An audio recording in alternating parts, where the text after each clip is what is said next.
Assalamualaikum warahmatullahi wabarakatuh. Perkenalkan, nama saya Snasukin dengan NIM 2104010046 dari kelas X2B. Saya akan menjelaskan tentang pengangguran dan tingkat ilmiahnya. Mengidentifikasikan pengangguran.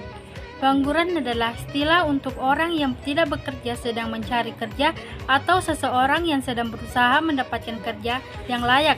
Bagaimana tingkat pengangguran diukur? Mengukur jumlah pengangguran adalah tugas Badan Statistik Negara yang menghimpun data pengangguran dan aspek-aspek pasar tenaga kerja lainnya seperti jenis pekerjaan, jam kerja rata-rata, dan durasi pengangguran. Data ini diperoleh oleh survei rutin terhadap rumah tangga. Badan Statistik Negara biasanya mengelompokkan orang dewasa pada setiap rumah tangga yang disurvei ke dalam salah satu kategori, yaitu bekerja. Kedua, jika ia menghabiskan beberapa hari pada minggu sebelumnya untuk mengerjakan pekerjaan yang dibayar kemudian.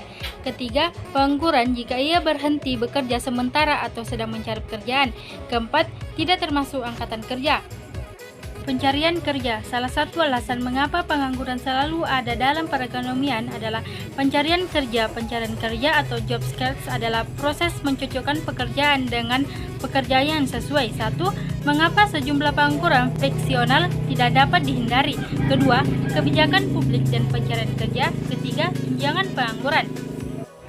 Peraturan upah minimum. Mayoritas pekerja dalam perekonomian memiliki upah jauh di atas upah minimum. Berdasarkan peraturan upah minimum bersifat paling mengikat terhadap anggota angkatan kerja yang paling tidak terampil dan berpengalaman. Misalnya, kalangan remaja, peraturan upah minimum hanyalah satu alasan mengapa upah terlalu tinggi. Pengangguran struktural terjadi akibat upah yang berada di atas upah keseimbangan dalam pengertian penting, berbeda dengan pengangguran friksional yang terjadi akibat proses pencarian kerja. Apabila pencarian kerja menjadi akibat proses pencarian kerja, apabila pencarian kerja menjadi alasan yang paling sesuai dengan minat dan keterampilan mereka, sebaiknya apabila upah berada di atas titik keseimbangan, jumlah penawaran tenaga kerja melebihi jumlah permintaan dan para pekerja menjadi pengangguran karena mereka menunggu adanya lowongan kerja.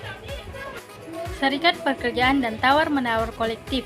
Serikat pekerjaan atau union adalah asosiasi pekerjaan yang melakukan tawar-menawar dengan pemberi kerja mengenai upah dan kondisi kerja. Proses disepakatinya syarat-syarat kerja antara serikat pekerja dan perusahaan disebut dengan tawar-menawar kolektif atau collective bargaining. Yang kedua, dampak serikat pekerja bagi perekonomian.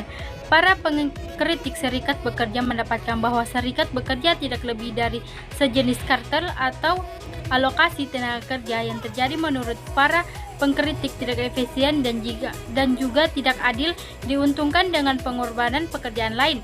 Teori upah efisien. Ada beberapa jenis teori upah efisien, masing-masing jenis penyajiannya penjelasannya berbeda tentang mengapa perusahaan dianjurkan untuk membayar upah tertinggi. 1. Kesehatan pekerja. Kedua, perputaran pekerja.